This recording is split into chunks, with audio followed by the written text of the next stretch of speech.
So we are live here at 103 FM for today's episode of Just Kicking It, and this is going to be a particularly fun episode because I don't think either Sarah or I were quite expecting what happened today. We may have been kind of expecting the result, but in the way that it happened, I don't think either one of us could have ever predicted a game like today. France have gone through to the next round of the World Cup after beating Belgium by a 0-0 today, and it came from a man who I don't think many persons were expecting to score, Samuel Umtiti. No, but Rai, I think, okay, I remember in an early episode of Just Kicking It, I singled out 3 teams that I thought would have gone far in the tournament, not necessarily to the title itself, but I singled out Brazil, France, and England out of all countries. I'm actually thinking, maybe I should go into predicting games for a living because France is now through to the final. England is almost there. Of course, they have to go through Croatia first, but after the tournament started, I thought France, while they were winning, they needed to click a little bit better than they would. Today's game still wasn't the best of France. Because we had Olivier Giroud, who started straight up front for France, missing some shots that he should have converted, some nice football, nice little back heels to set up goals and so on. All of those were wasted, but France, even though they had less of the ball, they did more with it. They outdid Belgium, I think, in terms of opportunities on goal, and the Belgians just could not convert. And of course, at this stage, that's not the sort of thing you would want to be showing going into a World Cup final. So I think France definitely earned their spot in the final. It may not be to the liking of some people inside 103 because a certain co-host is missing. He's actually pretty busy right now, but we understand the heartbreak too. Belgium is a side he has been backing for as long as I could remember, as long as I have known Rodney. That was him just now sneezing there. But I mean, that is the nature of football. There must be a winner and there must be a loser. There are no draws at this particular stage in the World Cup. And Sarah rightly said that France outdid Belgium in terms of going forward.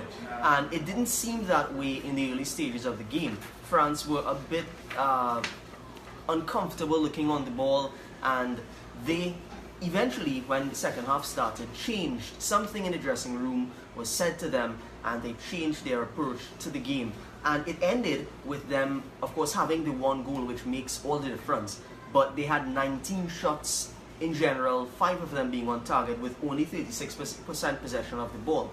That goes to show, like as Sarah said, they did more when they had the opportunity to be on the ball, which is what would change or make the difference for a team. Rodney, in the beginning, right before this game started, said that he was not very happy with the formation that Belgium chose. And while at the time I wasn't, too upset about the particular setup that they chose, I kind of see his point now in that they only had 3 at the back. The goal that came, I don't think having a different formation would have made any difference, but in the overall scheme of the game, having a different possession and having perhaps Chadley back on his normal side, where he would have been able to cut in as he was accustomed doing throughout the tournament, that may have made a difference. But hindsight is 2020. You can say whatever you want to say after the game is done, but as I told Sarah after the game was over, while I was rooting for Belgium, I personally don't believe that Belgium played like they wanted to be in the final. I think they were lacking the spark that was needed. The only player I think that showed what was needed from the rest of the team was Eden Hazard, captain. He showed I think early on. Dries Mertens, when he came on in the second half, made a marked difference in play as well. Just to let you know how much of a difference he made. In the first half, Belgium had only 3 shots at the end of the half, 1 of which was on target. But by the time Mertens came on, their chances obviously went up, and they ended up registering 9 shots in the entire game, but only 3 on target. Yeah, and like I said, that makes a difference because you need to be able to go forward confidently, and that is something that was missing from Belgium. They kind of sat around in midfield a lot and depended on the ball being passed to the left flank, right flank, back and forth, and going forward they were lacking the final ball that would have put either Romelu Lukaku or Eden Hazard through on goal, or even Chadley, as he has done before in this tournament. So all in all, France deservedly going through to the next round of this competition, and Belgium, unfortunately for them, having to pack up and head home, because what we realized is that we had a poll on 103FM's Facebook page, and over 60% of you guys who voted out there decided to go with Belgium as being the winner today. Unfortunately, that didn't go as planned for Belgium fans, but I think they had a fantastic run in this competition. They've done wonderful work. They've probably gotten further than some persons thought that they would have gotten. So good work to them. They can hold their heads high coming out of this tournament. They still have a third place playoff. Perhaps they can walk home with a bronze medal around their necks. So that's still something that they can look forward to in this tournament. Speaking of that, Croatia and England will play tomorrow to find out where they go in this tournament. The loser, of course, going through to the third place playoff. The winner, of course, going through to meet France in the final. My gut kind of tells me to go for England, simply because of the form, not just that England has shown, but Croatia have been good, yes, but they've been lacking that sort of potent punch that might be needed to knock out someone like England. That being said, this tournament has been so unpredictable, it's really no longer funny. So tomorrow, while I lean towards England, I am pretty sure that anything can happen, and it will depend on whether Croatia's big dogs, i.e. the Luka Modric or the Ivan Perisic and these guys, can come big against the English. Well, I think watching Croatia's last game against Russia, the Russians unsettled the Croatians a great deal. Now, Russia, of course, did take the lead. Croatia had to come back. Then Croatia took the lead in extra time, only for the game to be drawn level. So you saw them tested at a level that I think they weren't really tested before. So that could actually lead to a stronger team coming out tomorrow. That being said, I think the last game that England played against Sweden was their first clean sheet in the tournament so far. Of course, they have won their games, albeit conceding goals at the same time. But I think the reason why England was able to pick up that clean sheet, the Swedish players weren't really running at the defense in a persistent, consistent manner. So I think tomorrow Croatia is going to test that England defense a great deal. Of course, Pickford has been in great touch for them so far. We've seen the backline switched up just a bit.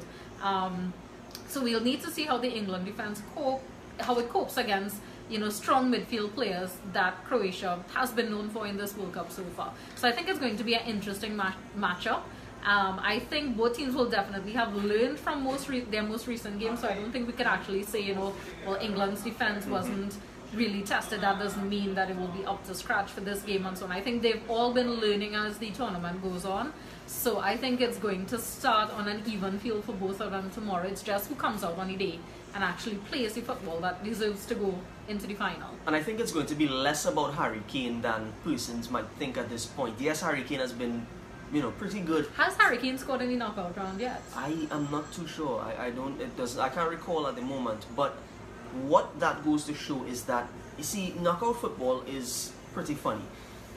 If you're not a supporter or if you're not a player. If you're just looking on the sidelines, it could look very, very strange. A team that has had the best form in the entire tournament can go home because of one moment of brilliance or one pretty bad mistake. And that's where we're at in this tournament. You slip up and and you most likely would be heading home. So what would England need to do tomorrow? Well, they need to come good. They need to realize that Croatia is not a team that they can just simply walk over, and they would have to rely on a team performance rather than depending on Harry Kane to score goals. Harry Kane has, but a lot of his goals came from dead ball situations. Right. I think though England's strength so far in this tournament is the fact that anybody could score. We've had a lot of different scorers. There's the Harry Maguire, there is John Stones, there is Jesse Lingard, there's Dele Alli, there's Harry Kane himself. So a lot of different players have scored so far, defenders, midfielders and strikers. So I think that's a strength in itself, because then there isn't a particular clear person to mark. If you lock down Harry Kane, there's still somebody else on the team capable of scoring for them. And it comes in the unusual forms of persons like John Stones and Harry Maguire, who of course are set defenders. So anybody could score. So Croatia will definitely need to not take any particular England player for granted. And as today's game showed, it really doesn't matter who scores, because once you get that goal and you go through, That's it. Somebody has to go home or somebody has to go to that third place playoff match. Samuel Umtiti, it was just his third international goal in total for France. But it was such an important and crucial goal. You couldn't ask anybody else to score that goal. He showed himself to the ball, he jumped higher than anybody else, got his head to the ball, and he made the difference. That's what knockout football is about. It doesn't depend on an Olivier Giroud, it doesn't depend on a Kylian Mbappe. It depends on who can get the ball into the back of the net, and who can, of course, I think what's important is keep a clean sheet. France today could have easily gone home. So let me ask you: Do you think they're going to score early and then just try to park the bus? Isn't really a bus; it's a train. Thomas the train. But I don't think England. This is our toy in the newsroom. I don't think England. As you say that, I don't think England will park the bus. I think they would try to get at least 2 goals clear, because Croatia is a team that has a wealth of experience. Apart from having good players, they have a wealth of experience. Ivan Perisic plays in Serie A. Luka Modric is one of the best players in the world, and they have a number of players that bring with them a lot of experience at the top level of the game. So it will take a lot more than just scoring a goal and parking the bus. Today, no one really parked the bus. Belgium just didn't take advantage of the possession that they had. And if tomorrow comes and let's say the possession is fair and square, 50-50 or 45-55, it'll depend on who can keep a clean sheet, and that's where Jordan Pickford comes into the picture. He's been in great form so far for the tournament. And he needs to continue despite the fact that they've only had 1 clean sheet so far, he's been crucial in keeping them in games. Yeah. So what England would need to do is try to make that the crux of their game, ensuring that Pickford has a good game, because Croatia has the talent to breach the defense of the English. England, I won't say they have a fantastic defense. They have a good defense, but they can be breached, as we've seen in this tournament. If Pickford plays well tomorrow and the English can get a couple goals perhaps in the first half, or even if they get 1 goal in the first half, I think that would see them in good standing. But I will continue to say, do not count Croatia out. This World Cup has shown us some really funny experiences and results, and I won't be surprised if Croatia comes out tomorrow and wins. And just a point to note, I think the Croatian keeper Daniel Subasic is also very important. He has, of course, been their hero in a couple of penalty shootouts. They've had 2 so far in the knockout rounds.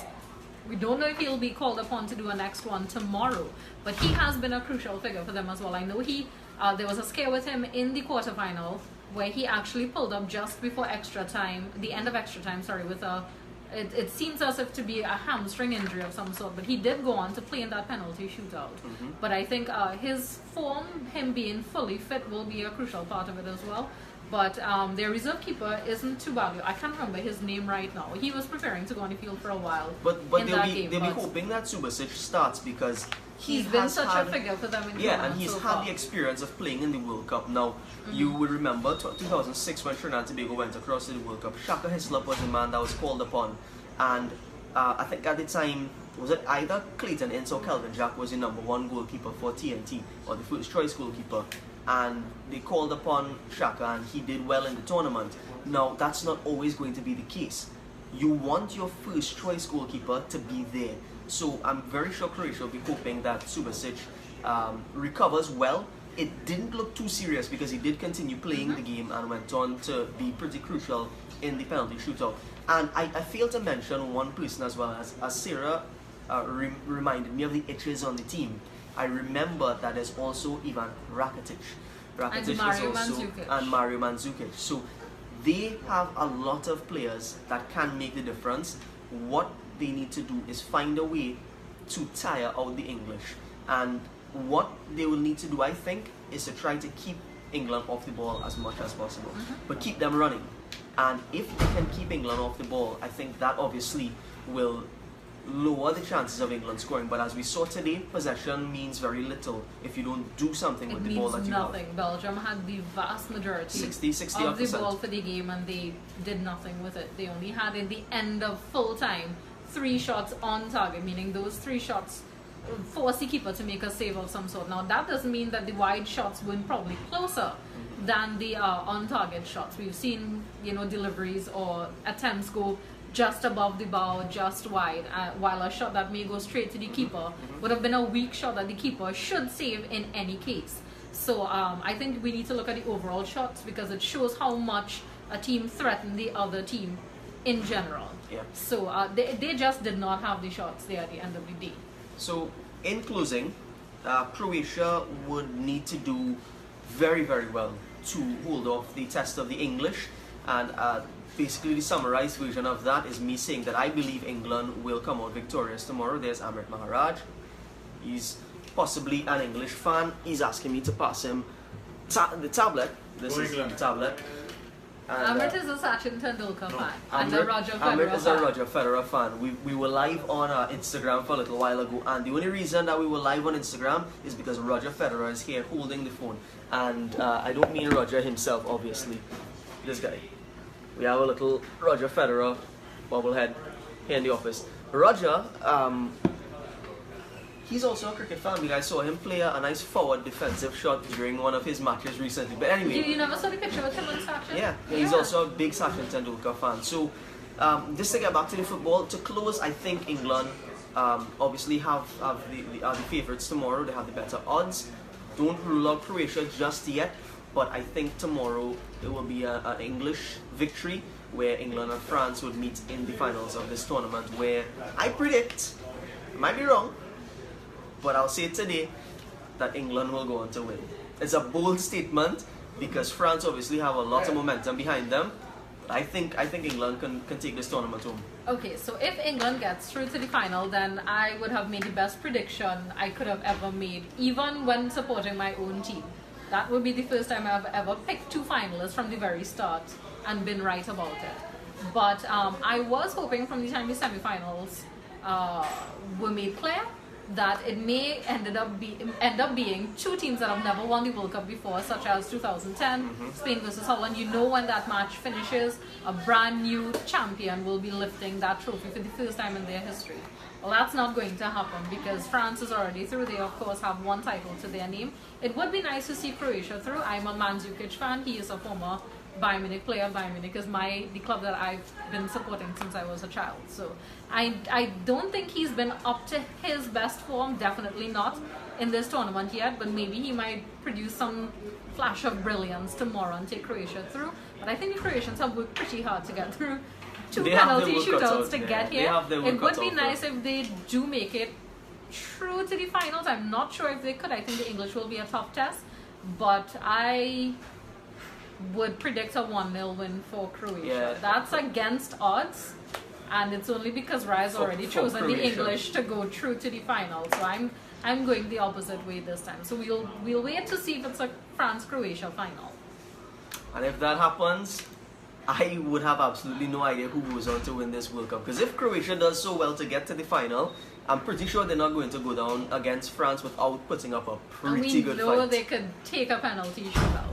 Yep, So, Subasic will be key if that happens again.